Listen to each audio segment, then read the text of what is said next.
Nano urea పైన అవగాహన కోసము మనం డ్రోన్ మరియు ఇఫ్కో కంపెనీ ఆధ్వర్యంలో అవగాహన ఏర్పాటు చేయడం జరిగింది.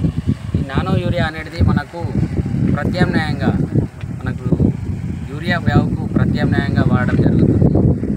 500 ml half litre nano urea 45 కిలోల యూరియా బ్యాగ్ను రీప్లేస్ చేయడం జరుగుతుంది. రైతులకు దీనిపైన అవగాహన కల్పించడం జరుగుతుంది. మనతో పాటు ఇఫ్కో కంపెనీ మేనేజర్ ఉన్నారు, వారు వివరిస్తారు.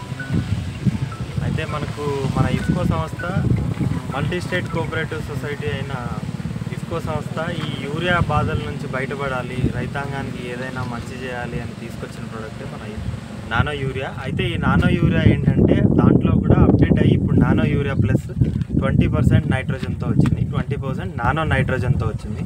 సో రైతులు ప్రతి ఒక్కళ్ళు ఈ యూరియా పైపాటుగా వేసే యూరియాని నార్మల్ యూరియా మన కన్వెన్షనల్ యూరియా ఏదైతే ఉందో అది వాడకుండా నానో యూరియా వాడి మన భూముల్ని, మన వాటర్ని, మన వాయువు కాలుష్యాన్ని తగ్గించేసుకొని, పైగా మనకి యూరియా అనేది ఏంటంటే మనం మట్టిలో వేస్తాం కాబట్టి దాని నుంచి ఎంతో వేస్టేజ్ అయిపోతుంది, పొల్యూషన్ అవుతుంది. దాన్ని తగ్గించుకొని ఈ నానో యూరియా వాడి మనకి ఎకో ఫ్రెండ్లీ అయిన నానో యూరియాని వాడి ప్రతి ఒక్కళ్ళు మంచిగా వ్యవసాయం చేసుకోవాల్సిందిగా కోరుతున్నాం. అంతేకాకుండా ఈ యూరియా అనేది ఇతర దేశాల నుంచి రావడం వల్ల మనకి ఇంపోర్ట్స్ చాలా ఇబ్బంది అయిపోతుంది.